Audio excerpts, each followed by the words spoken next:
Welcome to Light Novel Sound, where we bring incredible light novels to life through immersive audiobooks you can enjoy for free. Today, we're diving into Weapon Seller in the World of Magic, a thrilling fantasy novel written by Snowstar and originally published on lightnovelworld.co. Meet Mark Spencer, a genius military weapon designer who was kidnapped and forced to create advanced weapons for the mafia, until he finally escaped, only to be betrayed and shot by his own comrades. But instead of dying, he wakes up in another world as Lu Zhen, armed with a powerful weapon system that lets him bring modern firepower into a realm ruled by magic. Bows and arrows? Outdated. Flying carpets? Obsolete. Fighting dragons? Why struggle when you can drop a nuclear bomb? Watch as Lu Zhen changes the balance of power in this world, introducing firearms, fighter jets, and war machines no one has ever seen before. If you enjoy this audiobook, please support the original work by reading Weapon Seller in the World of Magic on lightnovelworld.co. And if you like what we do, don't forget to like, comment, and subscribe. Your support helps us continue bringing amazing stories to life. Now, sit back and enjoy the action. Chapter 71.5, Dungeon Break, Part 5.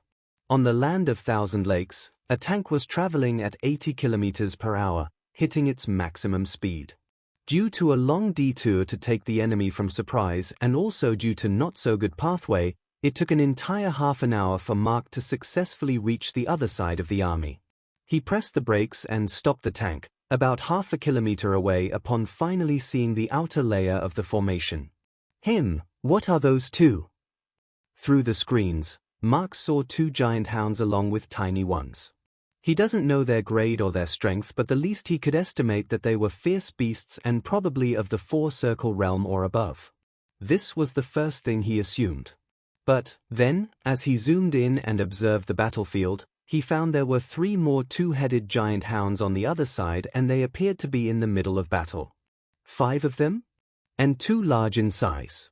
So, that means they were probably the mini-bosses. 6-circle realm, A. But, where is my target? Mark's vision was quite narrow and there were explosions, arrows, attacks, everywhere. So, he couldn't see the details of the battle clearly. This wasn't a problem since he doesn't care about it in the first place. The only thing that matters is the dungeon overlord. If 6-circle realm beasts are more than 300 feet big, then, how big their boss would be? At the very least, it should be the biggest of them all, but Mark can't spot the beast. Mark was clueless. It was then, all of a sudden, he spotted the second prince flying into the sky with his fiery wings. It's Wen. Mark hurriedly zoomed in. The second prince appeared to have a sword of blazing flames in his hands as he dived down. The position seemed like it is the center of the formation. Is the boss over there? Mark wondered. Before going there, I need to take care of these beasts that seem to be free without any work. Mark stood up on his feet and climbed the ladder and opened the entrance. Once he got out of it, his body started to shiver uncontrollably. His breathing became heavier too. Mark immediately went back to the front chamber. Phew, what was that? He placed his hand on his heart. It suddenly started to beat rapidly. Ding! The host strength is inadequate to stay in a 1-kilometer radius of a 7-circle beast king. Ding!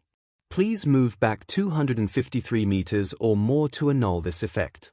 The system notified him right away about the pressure generated by these higher realm beasts on 1-circle spirit warriors like him. I see. This is why, here. I guess I underestimated a beast king. Wait a second. Mark read the lines between those words and realized something else. That means my suspicion is right. The Beast King is here. Taking a deep breath, Mark turned around the tank and drove farther away for a couple of minutes before stopping it and turning around again. He then finally got out of the tank and looked at the towering beasts, far away. Damn, they are as big as Barn Tower. After getting into the rear chamber, Mark saw controls before him and a storage chamber behind him. He opened the storage chamber and saw more than 120 mm ammunition, which are created while he was on the way. After several failures and a few successes, he now owed more than 310 carat ether crystals of low grade to the system. That's worth 3,000 gold coins according to the market price. However, Mark didn't feel any regret at all. Considering no human army is on this side of the formation, he was free to go on a rampage too. Such a thought caused excitement in his heart and brought a grin to his face. Mark proceeded to take one of the 120mm rounds in his arms. Man, this is fucking heavy. 18 kilograms might be indeed heavy for someone like Mark that has low physical strength, but the thought of bombarding the enemies made all the pain go away and he successfully loaded the round. After taking the controls of the cannon, he aimed at the two-headed hound in his 1 o'clock direction and was more than 750 meters away. If its size is smaller, Mark would have worried about locking the target from this far away, but the beast was over 300 feet. Ding! The target is locked. Mark clicked the trigger. Boom! For a moment, the whole battlefield went silent as one of the heads of Orthus beast burst into bits and it cried in pain. After a few more seconds, before the beast get to spot the attacker, another 120mm was fired and blew up the other head, effectively ending its life. The second prince and Cerberus halted their battle for a second and looked at the source. As the headless Orthus fell on its back, forcing the adjacent inner layer of the formation to be disrupted right away, Xiongwen spotted the tank that was parked more than a kilometer away. It's him. A smile appeared on his face. The strength of that weapon is as real as the rumors, after all. At the same time, the range is insanely high. Only archers and mags of the Seven-Circle realm can attack the target from that far away. Meanwhile, Cerberus was angered. Who dared to kill my brothers? Unlike Xiongwen, Cerberus didn't even understand how it happened. The second prince opened his mouth, taunting the beast to gain attention. You still have an option of surrender and save your subordinates. You! Cerberus dashes towards him in rage. The second prince blocks the claws but was pushed back for a few meters before he flew towards the sky and dived again, slashing at the beast. Boom! Another powerful explosion was heard, repeating the same scene with another Orthus, which is on standby. Cerberus was distracted by the cry of one of its loyal guardians and the second prince successfully inflicted damage on its shoulder. Xiongwen's sword was stuck in Cerberus' shoulder. He spoke coldly, "Burn." The flames on the blade increased their intensity, making the overlord cry in pain and rage. Boom! The fourth explosion occurred and its second guardian was down. It was then the dungeon overlord finally realized the source of the attacks on Orthus beasts. I will destroy everyone. Cerberus roared in rage and transformed back into 1,000-foot beast, freeing itself. The second prince was pushed away by the force. With the help of wings, he saved himself from crashing onto the ground. Woof woof woof.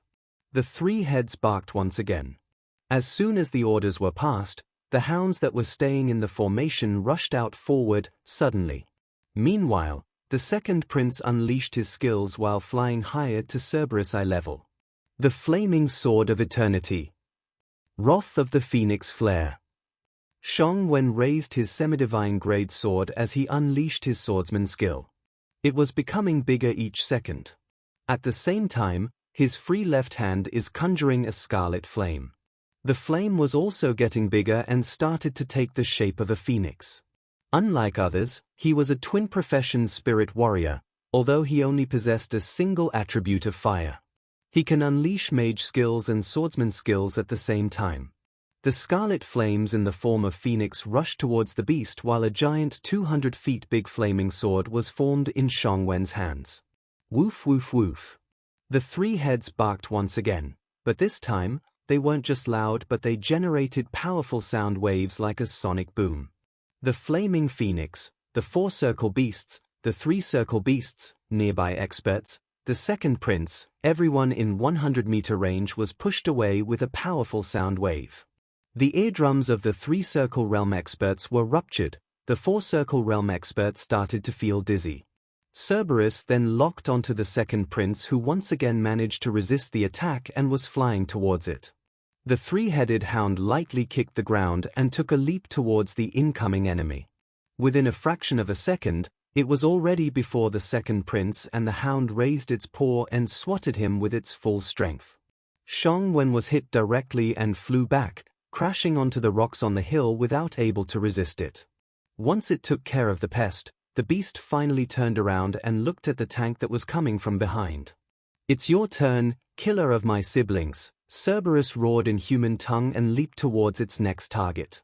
Chapter 72.6, Dungeon Break, Part 6. After killing 2 Orthus beasts, Mark shifted to the front chamber and started to drive straight. He planned to go on a rampage by throwing all the grenades around, making his way towards the dungeon overlord. Little did he expect, his actions of killing 2 of the Guardian Protectors enraged Cerberus so much that it transformed back into the original form, and the beasts started to go on a rampage like they were supposed to. After swatting away the second prince, the dungeon overlord turned its sight on the incoming battle tank. "Damn, it is coming towards me. I thought it wouldn't pay attention to me until I strike it." Mark was panicked a little bit, but then he realized that the beast is just making his job easier. Open inventory. Mark took out the peak strength potion from the inventory. Cerberus, which was nearly half a kilometer away, sensed something strange from the incoming tank. As a beast king, its senses were incredibly sharp enough to notice the presence of an extraordinary thing like a peak strength potion. It suddenly increased its speed and charged forward. Just as he was about to open the cap of the vial, he found the beast leap towards him, raising its paw. Dark energy gathered around its paw. "Fuck!" Mark let out a curse and pressed on the big red button that's around the controls. Ding! Choose the skill. The beast's paw was just a few meters away from the tank. Mark screamed, "Invincibility!" Just as its paw was about to strike the tank, a blue energy barrier appeared around it. Ting! The paw collided with the barrier. The battle tank was blasted away for more than 50 meters. It spun several times in the air before crashing onto the ground upside down. Inside the tank, Mark was hit several times but was fine without any injuries, mainly credited to the tank's ability. Those inside the tank cannot receive damage until the tank is destroyed. In the meantime, the vial fell from his hands. Ding! Ether energy is reduced by 9 points. Ding! The durability of Battle Tank V is reduced by 42%. Mark was on the floor with the entrance door right below him, which means he cannot get down in a normal way. That dog is dead today.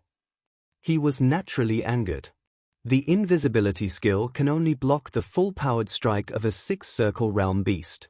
So, the Cerberus attack wasn't completely nullified. The battle tank now had a huge dent on the front. Previously, during the rampage at the Song Mansion, the overall durability of the battle tank was already reduced to 74%. Now, it had further reduced to 32%, which means the tank cannot handle the next attack. Mark started to look for the vial in a hurry. He found it on the seat. Yes. Cerberus couldn't sense the life of Mark, but it can sense the potion. It had just mistaken the potion as the life of the tank and thought that this strange puppet wasn't done yet. Cerberus charged towards the tank. Ding! Drinking peak strength potion is recommended. The system wanted its host to live too. So, it gave a quick reminder. Mark didn't respond to it and just opened the cap. Cerberus suddenly stopped in its tracks. An intoxicating scent was coming from its target, and the 3 heads couldn't help but salivate. It slowly started to walk towards the toppled tank and sniff to see if it can eat and swallow it without any problem. Just as it opened its mouth, suddenly, the scent disappeared. In the next instant, the tank was also disappeared, leaving behind Mark, whose eyes looked cold at the moment as he raised his head to look at the beast. In an instant, the Beast King leaped back and looked at him warily, sensing the terrifying strength inside Mark. It felt like he was the greatest threat on the battlefield. Ding! You consumed the peak strength potion. Ding! All of your stats temporarily increased to 7 points. Ding! Ether energy temporarily increased to 10 million points. Ding! You temporarily received a new summon, Thunder Eagle. Ding! You temporarily received a new summon, Thunder Lion. Ding! You temporarily received a new summon, Lightning Crocodile. Ding! You temporarily received a new summon, Lightning Wolf. Ding! You temporarily received a new summon, Thunder Shark. Ding! You temporarily received a new summon, Lightning Wyvern. This feels amazing. Mark was overwhelmed by the sudden surge of strength and ether energy. He was checking out his hands with a look of surprise. At the same time, he was curious about the temporary summons. Open character. He opened the character stats and checked out the list of the summons and their skills. Wow, those skills are so dope. Mark couldn't help but admire them for a second before his attention was stolen by the roar of the giant monster, standing about 100 meters away from him. Him! His eyes finally fell on the beast. It was damn huge. He felt like an ant looking at a mammoth. But there was no pressure on him like before, and neither there is fear in his eyes. If anything else, it was only rage. Mark turned cold as soon as he looked at its prey. He opened the inventory and looked at the last image. But, before that, he wanted to test his strength. Mark clenched his fist. Ether energy was pouring into it. Maybe, the Beast King sensed Mark's intentions. Instead of unleashing another skill, it leaped at him again, raising one of its paws. Mark went into a basic fighting stance that he learned in the military. Grah! Letting out another roar, the Beast King used its strength to crush its target. However, before its paw hit Mark, the latter dashed forward and dodged the attack. Within an instant, he reached underneath its head. Mark kicked the ground and jumped high and hit the chin with his tiny fist. Crack! A 1,000 feet Cerberus flew into the air for more than a dozen meters and fell on the ground. The middle head's chin bone was cracked. The Beast King groaned in pain. Mark jumped back and landed on the ground. Not bad. He appeared to be satisfied with his physical strength, although the dog wasn't heavily injured by his punch. Feeling satisfied with the outcome, Mark once again opened the inventory and this time, he summoned his strongest beast. Come out, Wyvern! In an instant, a giant wyvern appeared on the battlefield. It was giant, about 100 feet big, dark blue in color. While it appeared like a dragon, it only has 2 hind legs. The front limbs were attached to the wings. Its wing membrane is a dark gray with a paler lightning-shaped streak. The beast has a very narrow, triangular face and large eyes. Its eyes are set back and it has 3 pairs of small fins on the side of its face behind the eyes. It also has a central fin rising from the top of its head, giving it an aquatic look. A ragged ribbon of flesh runs down its back. The appearance of Wyvern greatly surprised the Beast King. It felt like this creature is more terrifying than the human. As for the others on the battlefield, because of Cerberus' large appearance, the Wyvern is yet to be seen. Kicking the ground, Mark jumped as high as he can and successfully landed on its back. Almost 30 seconds have passed. So, he decided to end this quickly. Use skill, Lightning Breath. The lightning wyvern opened its mouth and shot a concentrated beam of lightning towards the Beast King. Cerberus panicked upon sensing the power of the incoming attack. Without bothering to block or something, it hurriedly jumped higher to dodge the attack. However, the lightning was faster. The beam of lightning made a huge hole from the chest to the back. Thud! Cerberus fell on the spot lifelessly, becoming a corpse. Mark nodded with a smile. Now, this is exactly I envisioned. The skill had a 200% attack, which means it can even take out a Supreme Realm Beast as long as the latter isn't a Beast King. So, from the start, he was confident in taking out the beast with one move. He made a great leap from its back and landed a couple of dozen meters away before walking towards the corpse. When he was almost 20 to 30 meters away from its head, Mark's senses activated automatically and he looked into the sky. Hundreds of meters away, there was his biological half-brother flapping his fiery wings and staring at him. As the second prince descended towards him at his fastest speed, Mark shifted his attention on the corpse and lightly kicked the ground, and dashed forward. With a simple touch, The corpse disappeared into his inventory while the second prince landed on the ground. Chapter 73, a staggering offer of 10 million gold coins. After absorbing the corpse of Cerberus into the inventory, Mark's eyes shifted to the two corpses of Orthus. They will also sell at a great price. He wanted to loot everything, but Mark knew that he doesn't have much time. He needed to collect them and disappear. But there's someone behind him who will waste his time. Just as Mark was about to call the wyvern, he was stopped by the second prince. Wait. Him. Mark turned around with a frown on his face. He wondered whether the prince is thinking of stealing the Beast King's corpse from him. And just like he thought, the second prince put forth a proposal. I need the beast. Name your price. The core is as important to me, Your Highness, Mark replied him in a straight tone. Looking directly into his eyes, he further said, and it's not for sale. Mark knew that after showcasing his strength, the second prince wouldn't dare to think of attacking him. And Shongwen doesn't plan to attack it either. He said, 1 million gold coins. And I don't need the core either. What did you say? Mark was completely stunned on the spot. Did you just say 1 million gold coins? Just how rich is this fucking imperial family? Mark couldn't even imagine such a staggering amount. Seeing that Mark was tempted by his offer, a smile appeared on the second prince as he said, if you can present the core, I'll add another 0 to it. Of course, if you want ether crystals instead, they will be arranged as long as it isn't peak quality. Those are difficult to earn for even the imperial family.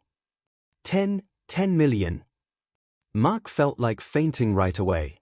Fuck the rank 6 robot. I can become rich overnight with this. At the moment, Mark wasn't even considering the quest or the system at all. In fact, he couldn't even wonder whether the real value of the Beast King might be much more. But then, something else clicked in his mind and his facial expression changed. He suspiciously looked at the second prince. Is this offer real?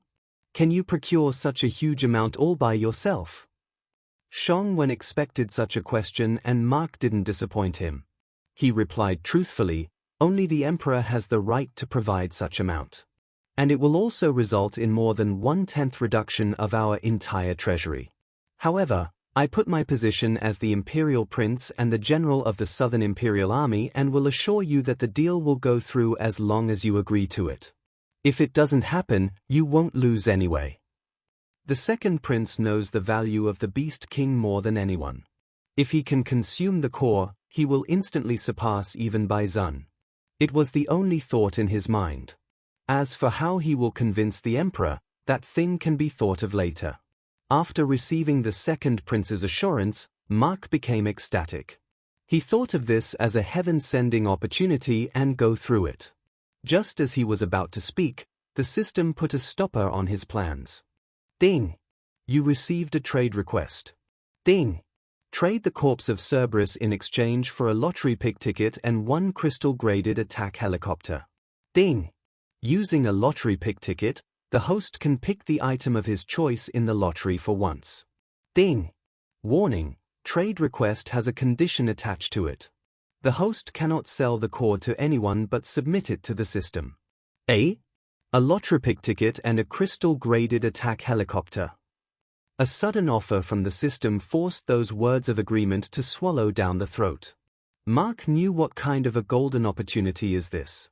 First of all, the items in the lottery are all incredibly powerful. Maybe he can use this opportunity to acquire a bloodline too. Secondly, the attack helicopter itself gives a huge advantage, something that a battle tank doesn't have. Adding on top of that, if its grade is crystal, which is 2 levels above the platinum, then the aerial vehicle would be anything but ordinary. Now, the only question that bothers him is whether they are worth 10 million gold coins. If he received such an amount, then he would be able to live a peaceful life. He doesn't even need to work so hard as a weapon seller like he was doing at present.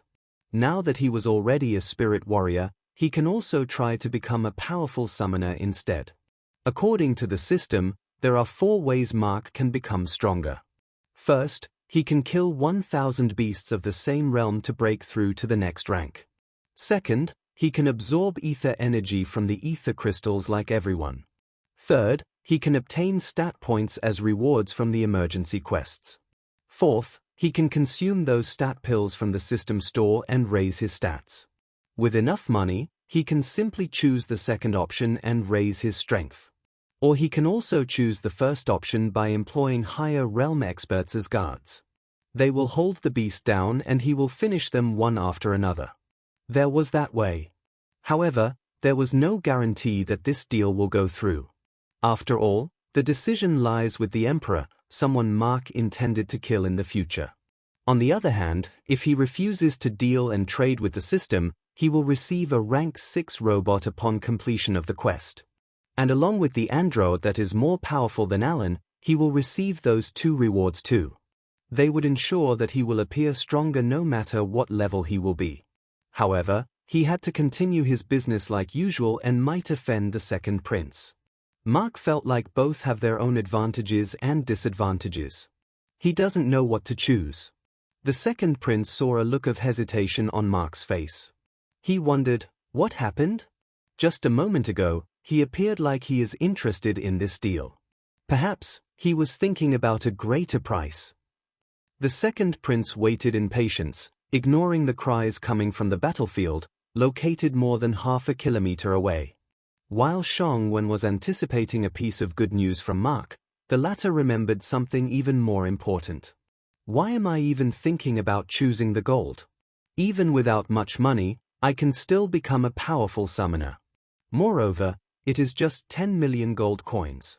Can't I earn it if I was able to create a bunch of platinum-grade weapons in the future and sell them to various empires?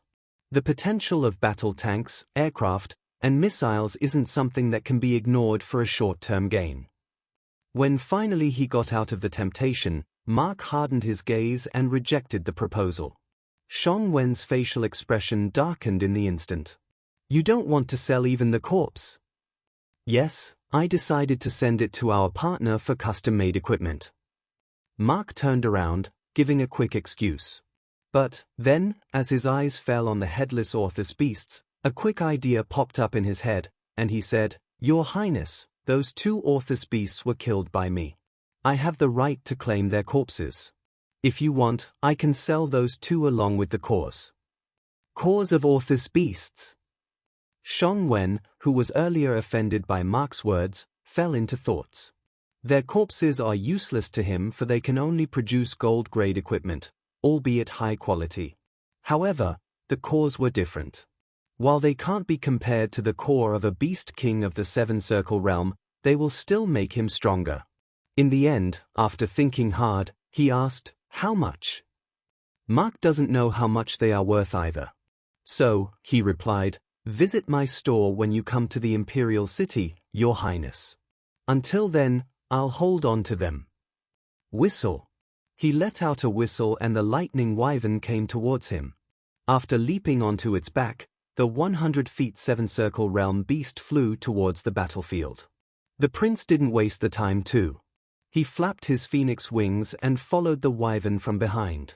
What happened next was even more surprising to him. Mark only stopped at 2 places where the headless corpses lie. After absorbing them into the inventory, the wyvern, upon receiving its master's orders, flew towards the east with its peak speed, disappearing from everyone's sight in a blink of an eye.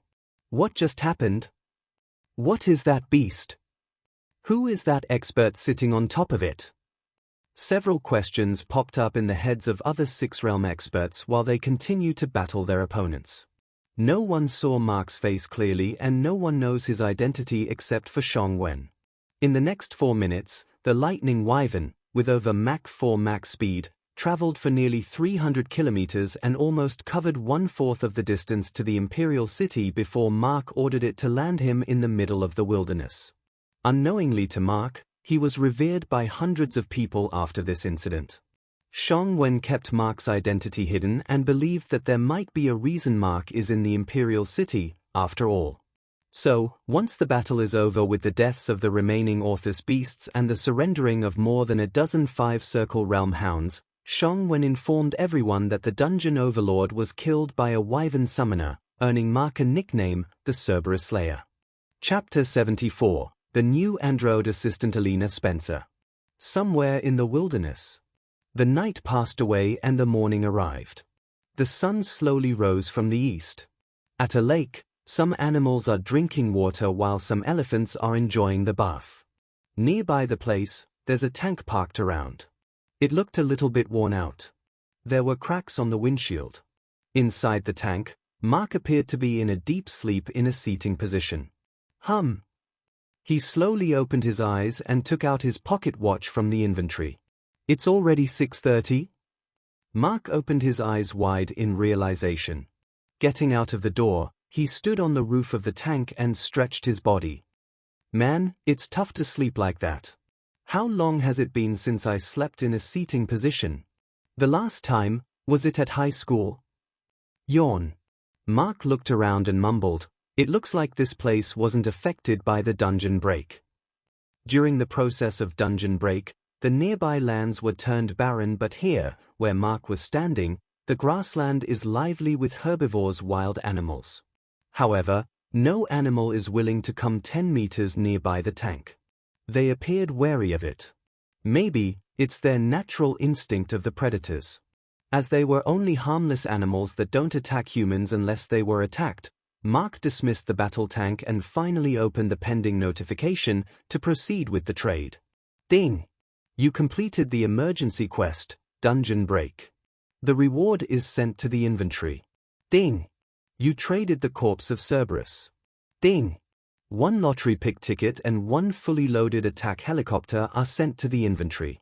Ding! 20mm ammunition has been unlocked. Ding! 30mm ammunition has been unlocked. Open inventory. Along with a rainbow-colored ticket that looked more like a playing card, there was an image of a helicopter with army-colored stripes and a packaging box in their respective slots. This one seems to be a bit familiar. As soon as he saw the image of a helicopter, Mark immediately clicked on it. The image became bigger along with the appearance of the details. His eyes lit up in excitement upon confirming his suspicions. I knew it. It's modeled after Eurocopter Tiger. Attack Helicopter EC-665, bound. Grade, Crystal. Crew, 2, Max. Length, 14.08 m. Fuselage, 46 feet 2 inches. Rotor diameter, 13 meters, 42 feet 8 inches. Height, 3.83 meters, 12 feet 7 inches. Disk area, 133 square meters, 1430 square feet. Weight, 3,060 kilograms. Gross weight, fully equipped 5,090 kilograms. Maximum takeoff weight, 6,000 kilograms. Maximum speed, 295 kilometers per hour. Range, 800 kilometers. Fuel, 1,000 ether energy points per 1% filling. Service ceiling, 4,000 meters, 13,000 feet.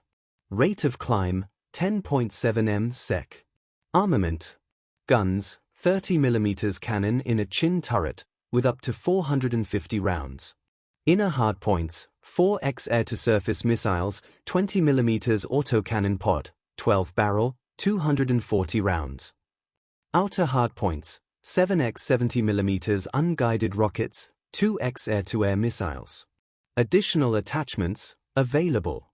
Maximum effective range, 100% accuracy 8 kilometers. Absolute firing range, 25 kilometers. Autoload, yes. Storage chamber, no. Description: an attack helicopter that can destroy the enemies from the sky with its powerful armaments. It is capable of killing anyone under the 7-circle realm with one shot using the powerful unguided rocket. Skills: single target energy beam. Attack the target with an attack power of 200% of the user. Cost: 50% of maximum ether energy. CD, 0 seconds. Multi-target energy beams. Attack 6 targets at once with each energy beam containing an attack power of 100% of the user. Cost: 100% of the maximum ether energy. CD, 60 minutes.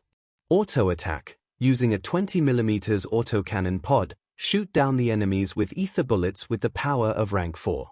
Cost: 1000 ether points per 12 rounds. Maximum effective range, 1 km CD, 0 seconds. Energy sphere. Blast concentrated energy spheres at the enemies with the power of rank 6. Cost 50,000 ether points per 1 round. Maximum effective range, 4 km CD, 10 seconds. Energy disc. Generate a large disc of ether through the rotor blades as the helicopter is flying and cut down the enemies that come in its way with an attack power of 150% of the use. Maximum effective range, 500 m cost, 30% ether energy. CD, 20 minutes.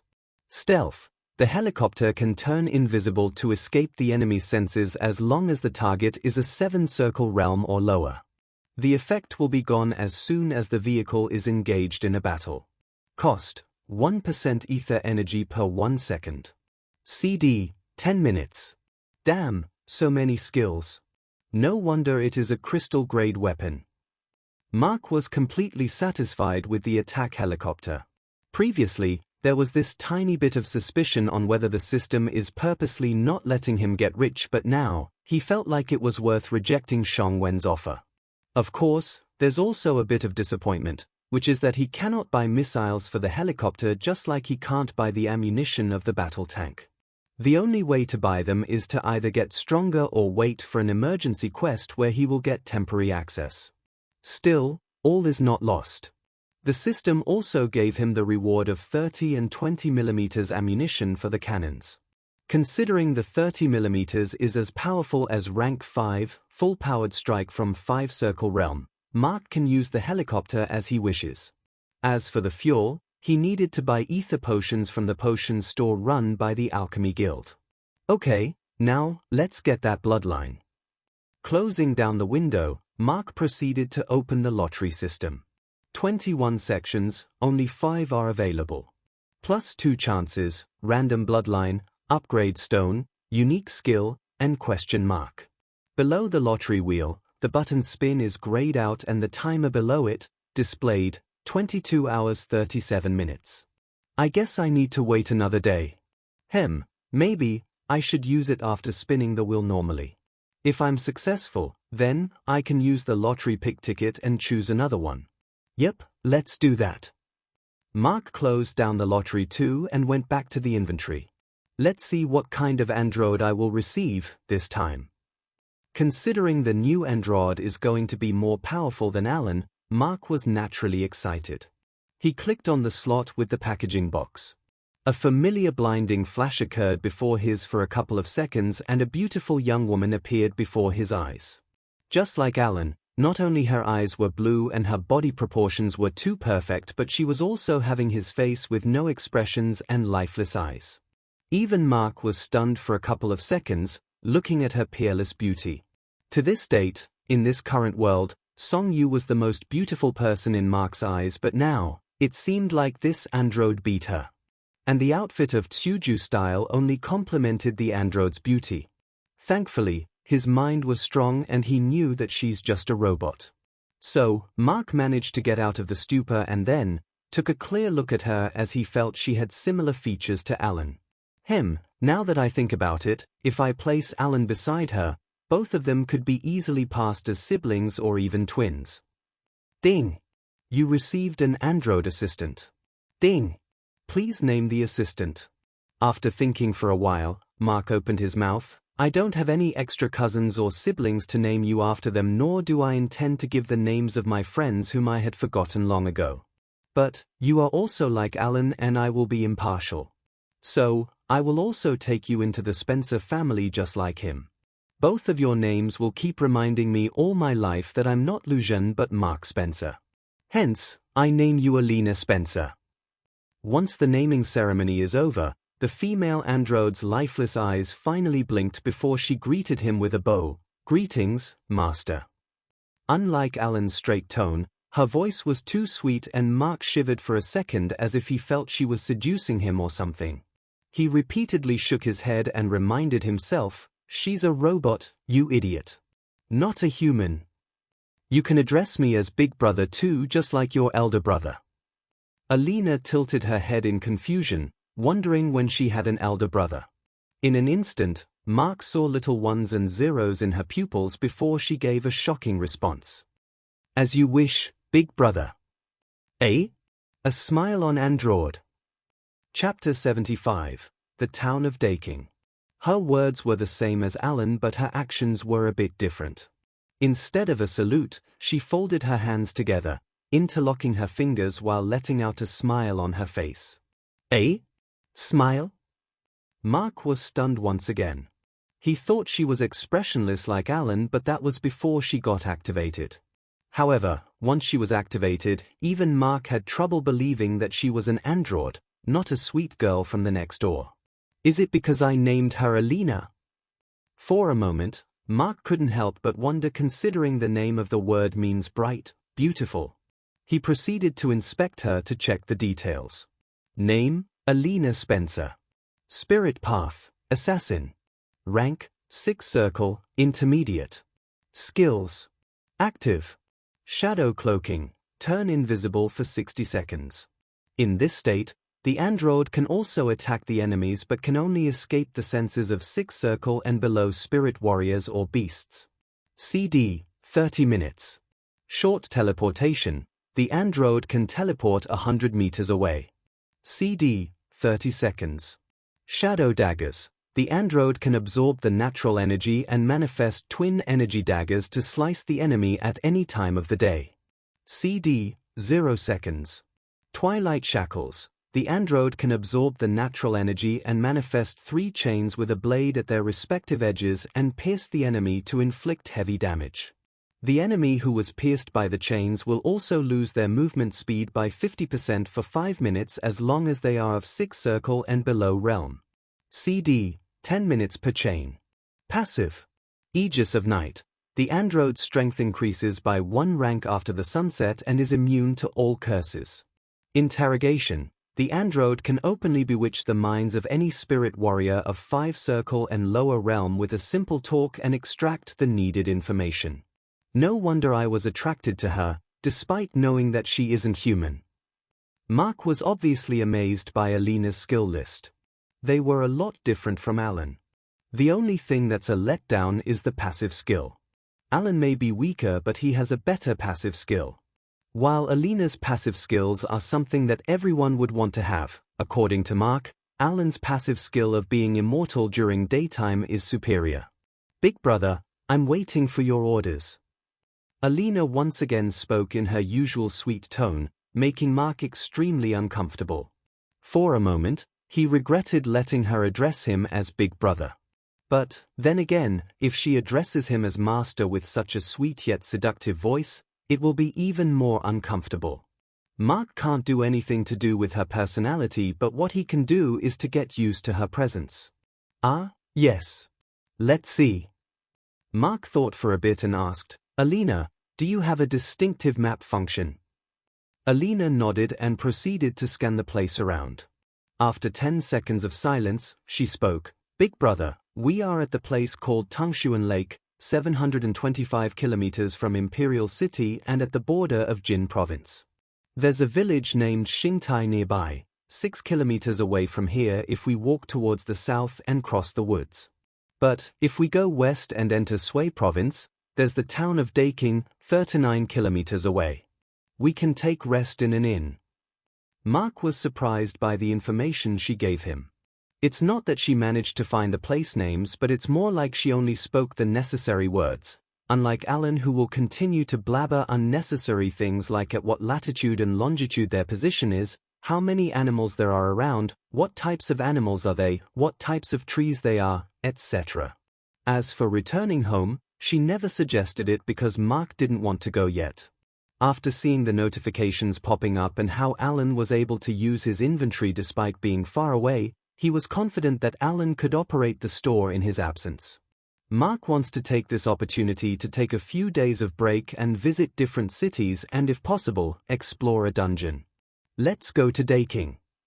He walked towards the west as the Imperial City is also in the same direction. And that's how both of them started to make a journey together. On the way, in order to make sure the stock was full, Mark continued his work of creating bullets and various types of firearms. He also didn't forget about the new 20mm and 30mm ammunition. The former costs 2 gold coins per each with a 70% success rate, and the latter costs about 3 gold coins with a 65% success rate. Like with the machine gun of the battle tank, there's also a mass creation option for both of them. The only thing that's an issue is the price. 20mm had a 250 round option with 500 gold coins of cost. As for the 30mm ammunition, it only had a 450 round option with 1,350 gold coins of cost. Mark knew that he couldn't afford them. So, he didn't dare to create bulk, and so, he proceeded with normal. By the time he reached the town, he made over 1,000 of them each, increasing his overall debt to the system to 300 low-grade ether crystals, 10 carats, and 873 gold coins. Thankfully, the system only charges 1% monthly interest. It wouldn't hurt Mark even if his debt piling up. So, he too decided not to pay it. "Big brother, we are here," Alina informed him as they stood before the entrance of the town. There's no proper entrance like the Imperial City. The towns and villages weren't protected with walls, and they don't have any security at the entrance. The public doesn't need to pay the toll fee too. So, it was a free entrance to anyone, whether he is a noble, commoner, or even a dacoit. Even inside the town spread over 10 square kilometers, there are no patrolling soldiers. Whether it is the prefects or the soldiers, they were comfortably sitting at the law and enforcement building. If there's a crime registered by someone, they go and investigate, apprehend the criminal if the person is still in town, and then go back. In places like these, which are ruled by a minor noble clan, the crime rate and the corruption are sure to be high. The standard living of commoners here would be lower than even the poorest family living in the Imperial City. Naturally, Mark and Alina attracted the attention of the passers-by as they were walking in the streets while looking for the inn. Their outfits, which are above average at best in Imperial City, here at Daking City, they appeared wealthy. So, it wouldn't escape the eyes of the thieves living around. After asking around, Mark found out that Xiong, Bear, Inn is the best place to stay. Meanwhile, a 19-year-old young man named Pan Dao, who looked decent by appearance, offered to take them to the place without asking anything in return. As a cautious person, Mark did find such a noble act suspicious, but with Alina on the side, he wouldn't care about petty tricks. Worst comes to worst, he'll kill him and leave the town. It's not a big deal. On the way, Pan Dao tried to probe their intentions as they appeared to be wealthy commoners. "Is it the first time you are here, Lord Lu?" Mark nodded in response. "Yeah, is there anything we would like to be careful about?" Pan Dao answered truthfully. "Aside from big stores located in the town center, all the others will try to overcharge the outsiders for every good despite the low quality. There are a lot of thieves in this neighborhood. It's best to avoid the regions that are far away from the Meng Mansion. But, then, it's not their fault. We live in such a world where the rich get richer and the poor get poorer every single day. So, the poor cannot afford to live by the morals." Mark doesn't know whether he's a good person or if he's just putting up a facade to dupe him, but at the very least, he knew that Pan Dao is a learned man. Pan Dao continued, "Meng clan is also the absolute ruler of this town, and they have connections with Sui clan, the rulers of Sui province. So, unless you have the strength or backing, it's best to be careful with them." Mark stayed silent. He wasn't intimidated the least. The three of them continued to walk forward for a couple of kilometers while looking around and reached a 2-story inn. It was as big as a mansion. "We are here, Lord Lu." Pan Dao bowed to him and excused himself. Mark was surprised that he left just like that. Once the guy was out of sight, he turned around and walked forward. "Let's go, Alina." She nodded and followed him inside. Meanwhile, Pan Dao continued to walk forward in silence without turning back or changing his pace. However, he wasn't going in the same direction he just came. Instead, he was taking several turns before reaching a secluded place that is full of rocks, trees, and little wild animals. He stopped and closed his eyes, then spoke out loud, "What are you guys waiting for?" In the next instant, 4 men in assassin outfits and masks landed on all sides, surrounding him. The young man then commented, "That cousin of mine is really a fool to send low-level experts like you. He should have sent at least 1 4-circle realm assassin." One of them replied, "For a trash like you who can't even cultivate, even one of us is enough, Meng Dao." The young man suddenly opened his eyes. Instead of black pupils, they were amber in color. All of a sudden, 2 handguns slide from his sleeves and come to his hands. Letting out a grin, he replied, "We'll see."